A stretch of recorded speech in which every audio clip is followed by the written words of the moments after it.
इतवारू ध्रुव बाबू गांव चुक्का टोला। डीजे इतवारू ध्रुव बाबू गांव चुक्का टोला।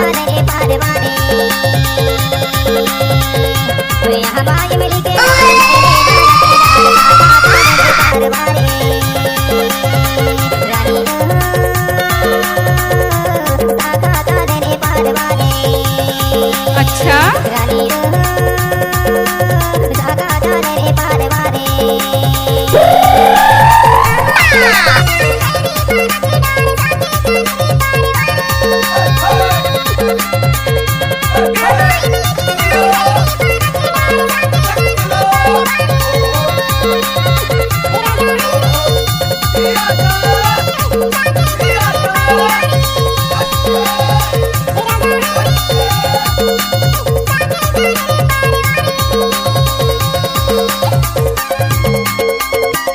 डीजे इतवारू ध्रुव बाबू गांव चुक्का टोला।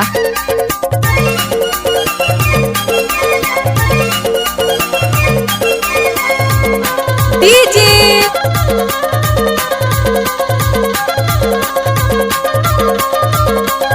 डीजे इतवारू ध्रुव बाबू गांव चुक्का टोला।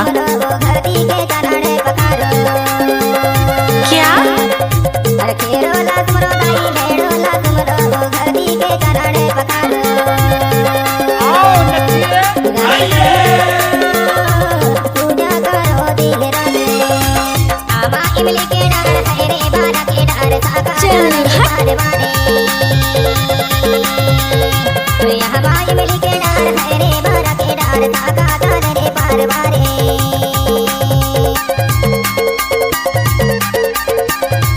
नाच ना वो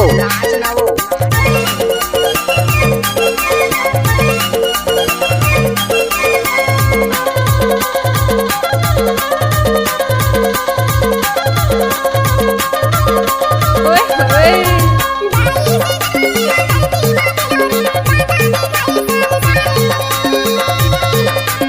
डीजे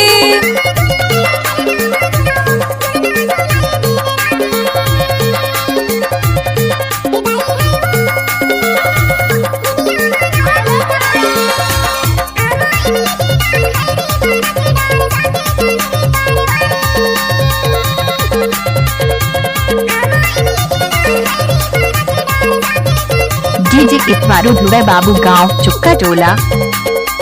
नाम नहीं तूफान है तूफान।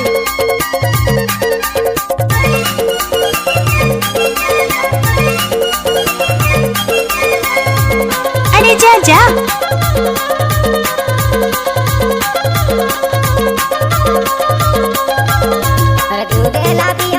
I like it.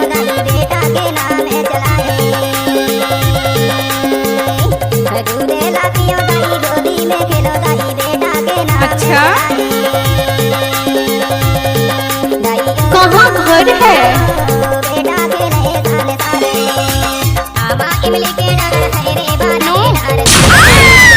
कैसे कर फंस रहे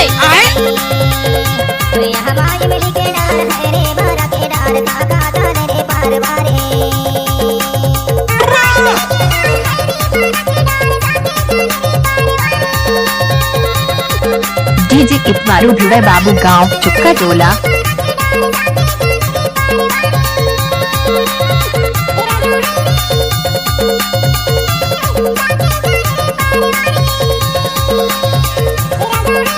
दोस्तों, अगर आप छत्तीसगढ़ी गाना पसंद करते हैं तो सब्सक्राइब और लाइक करना ना भूलें। ओए ओए मिक्स बाय